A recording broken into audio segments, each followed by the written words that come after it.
현실 법정에서는 그런 일이 없죠? 왜 아무도 그런 얘기 안 해줬을까? 변호인이라는 표현을 민사에 썼다는 것만으로도 쟤는 어떻게 시험에 합격했지 하는 생각이. 재판을 막 마치려고 하는데 갑자기 이 모든 재판을 뒤집을 수 있는 증인을 드디어 모셨다 그러면서 나오시죠. 그러면 문을 열고 들어오잖아요. 분리할 때 많이 해요. 안 해줄 것 같은데 해달라고 해야 될 때, 이럴 때. 기술 들어가는 거예요. 기술 들어가는.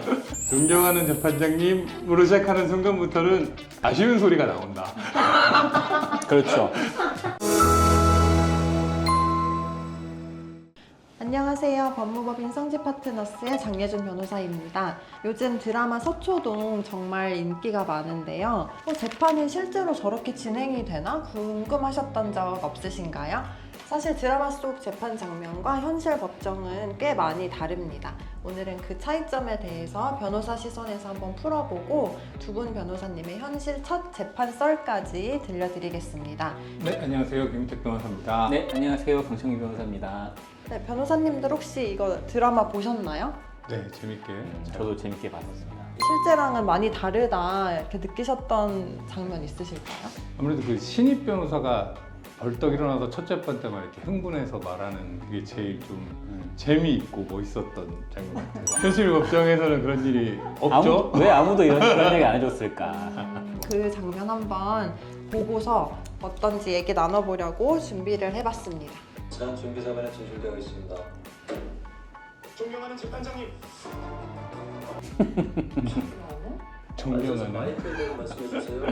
저 걸어나가는 것처럼.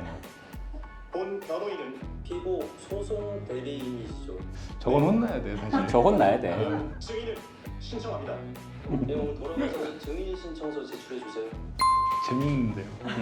어디서부터 말을 꺼내야 될지 모를 정도로 현실과의 괴리감이. 이게 이제 우리가 짧게 본 거고, 여기 앞에 보면은 이 변호사가 처음 출근할 때 이렇게 동영상으로 그 미드를 보는 게 나와요. 그리고 이제 신호등 앞에서 이종석 씨가 이제 이걸 보고 골 때린다는 표정으로 지나가거든요. 이제 이분을 법정에서 상대편 대리인으로 만난 거죠, 사실. 보통은 준비성 부족이라고 생각이 되는 게, 그치. 처음 들어가면 동기들이나 아니면 선배들한테 어떻게 해요? 이러면서 막 다 물어보는데, 그것도 안 물어보고 자기 혼자 영화를 봤다는 것 자체가 좀 사회성이 너무 떨어지는 거 아닌가. 일단은 아까 변호인으로 했다고 판사님한테 혼났잖아요, 수능대리랑. 형사에서 도와주는 사람은 변호인이고 민사에서는 변호사죠. 네, 소송 대리인 대리인 내지는 하죠. 변호인이라는 표현을 민사에 썼다는 것만으로도 쟤는 어떻게 시험에 합격했지 하는 생각이. 오전에 그 형사 드라마에 너무 꽂혀가지고. 보통은 이제 드라마나 영화에서는 극적 효과를 노리기 위해서 그렇게 많이 하잖아요. 이제 재판을 막 마치려고 하는데 갑자기 이 모든 재판을 뒤집을 수 있는 증인을 드디어 모셨다 그러면서 나오시죠. 그러면 문을 열고 들어오잖아요. 이제 그런 장면을 보고 내 자신 너무 준비 잘했다 해서 지금 이제 저기 분이랑 되게 이제 합을 맞춰서 오셨을 텐데, 사실은 저기 증인으로 돌아오신 분도 하루 그냥 날린 거죠. 증인 신청이 사실은 그냥 막 되는 게 아니잖아요. 신청서를 내고 판사가 증인으로 채택을 해주면 증인 신문 사항을 미리 법원에 내고 그리고 온단 말이죠, 이게.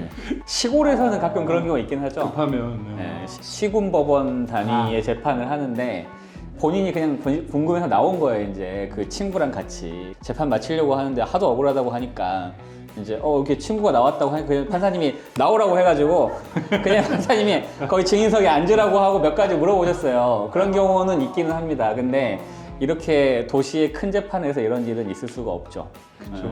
아니 이 판사님 너무 이 말투와 톤이 그렇죠. 현실 고증이. 네. 저 법정에서 가장 법원에서 있음직한 캐릭터가 지금 판사님.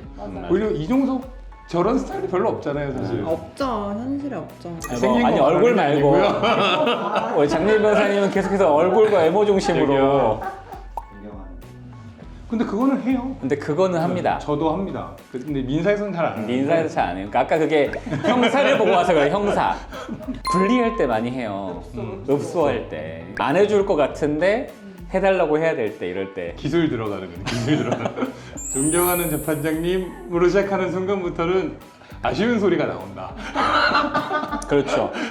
최후 변론 할 때 하시는 분들은 많이 봤어요. 제가 이제 예전에 큰 재판을 할 때 존경하는 재판장님 이렇게 시작하시더라고. 근데 그건 왜 그랬냐면 제가 볼 때 그분이 존경하는 재판장님을 이야기를 하고 1시간을 변론했어요.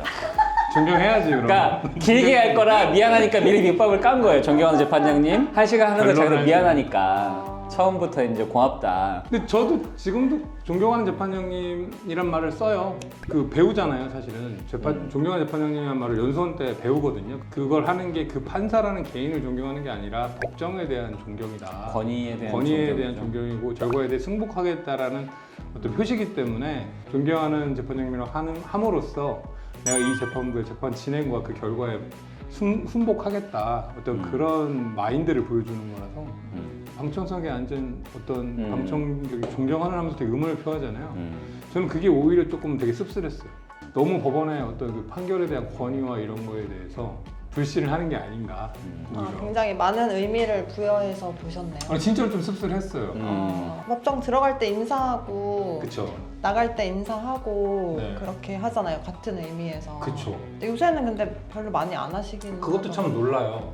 사실은 변호사들끼리 이제 법정 들어갈 때 문 열자마자 들어오면서 법대를 향해서 인사를 하거든요. 그럼 뒤에 사람이 사실 기다려줘야 되는데 몇 번 부딪힌 적이 있어요, 요즘. 밀고 들어와. 그러니까 제가 인사할 거를 전혀 예측하지 못했다는 건데 그 의뢰인을 아마 얘기하면서 들어오다가 부딪힌 거는 최근 한 2번 부딪힌 적이 있어요. 근데 그럴 때도 되게 당황스럽고 법정 예절이라는 게 사실은 뭐 고리타분한 거라고 느껴질 수도 있지만 그게 나름의 어떤 존중의 의미인데 법치주의에 대한 존중의 의미인데 그게 많이 좀 퇴색됐다고 봐야 되겠죠. 그렇죠. 변호사가 된 다음에 재판을 처음 가면 좀 놀래기는 해요. 사람들이 다 영화나 드라마로만 재판을 보다 보니까 드라마, 영화에서는 어떤 한 사건을 되게 길게 이렇게 보여주잖아요. 그러니까 실제로 내 사건을 한 막 40분, 50분 이렇게 할 줄 알고 가는데 그 감기 걸려서 병원 가면 5분 컷이잖아요, 진료가. 재판이 딱 그렇거든요. 특히 민사 재판은 들어가가지고 이제 양쪽 대리인이 주미서면 낸 거 판사님 보시고 들어와서 확인하시고 본인이 궁금한 걸 물어봐요. 추가로 증거 신청할 거 있냐 물어보고 없다고 하면 사실 마무리 되거든요. 좀 오해하실 수도 있죠. 내 사건을 너무 대충 하는 건가 이럴 수도 있는데 민사 재판은 사실상 법리가 어렵고 사실관계가 복잡하기 때문에 판사님은 못한다 증문즉서를. 첫 재판 때 기억나세요? 어땠어요? 제가 아까 그래서 이해가 안 된다는 거예요. 저는 되게 많이 물어보고 그 가기 전 며칠 전에도 계속 그 재판부에 들어가가지고 많이 보고해가지고 그 선배님들한테 굉장히 그 베테랑 변호사 같다. 첫 재판을 하고 처음 왔는데 굉장히 원숙하게 보였다. 되게 뿌듯하게 생각했었죠. 그래서 준비해서 가면 되는데 왜 저래는 이해가 안 된다는 거야, 내가 보니까. 저는 변호사가 5명 있는 영월이라는 곳에서 처음 첫 법정에 나갔거든요. 재판이 하루에 4번 있는데 그 중에 3개가 제 거예요. 어제 부임했는데 난 4월 1일에 부임했는데 4월 2일날 첫 재판을 가야 되는데 4개고 그 중에 3개가 제 겁니다.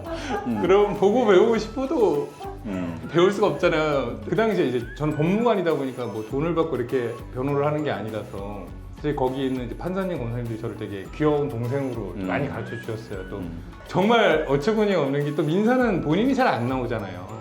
대리인끼리만 나오고 재판에 딱 갔는데 딱 앉자마자 단독 재판부였는데 제가 이제 피고였어요.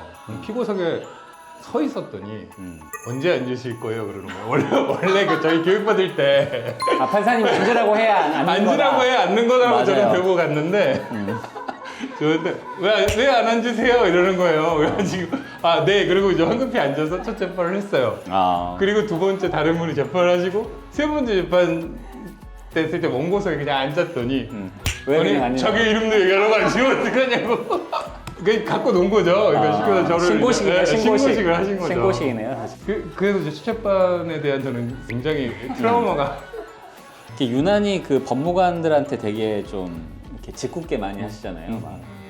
앉으면 앉는다고 뭐라고 하고 쓰면 쓴다고 뭐라고 하고 막 그렇잖아요. 네, 맞습니다. 그리고 이제 제가 이제 그 후배 이제 법무관들도 지도를 많이 했었는데 법정마다 판사님마다 스타일이 다르기 때문에 앞사람 하는 대로 하면 된다 그래서 지켜봤더니 변호사님들이 다 가셔서 그냥 앉더래요.